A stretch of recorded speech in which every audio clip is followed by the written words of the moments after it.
શું તમે એવા બાળકને જોયા છે કે જે ભણવા બેસે છે પણ ભણતા નથી હોતા? થોડી થોડી વારે કાં બટન બંધ કરે, કાં ખોલે, કાં પેન્સિલને આમ કરે, આમ હલબલ હલબલ કર્યા રાખે.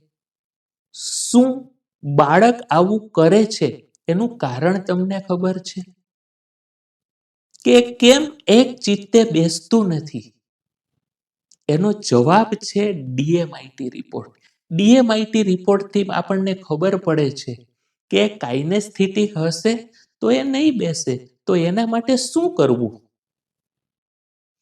પણ આપણે દર વખતે ફરિયાદ કરીએ કે બાળક આમ કરે છે, આમ કરે છે, આમ કરે છે, પણ એનું સોલ્યુશન નથી શોધતા. તો એનું સોલ્યુશન ક્યારે શોધીશું મિત્રો? એનો ઉકેલ શું હોઈ શકે? એના માટે તમે આજે જ સંપર્ક કરો.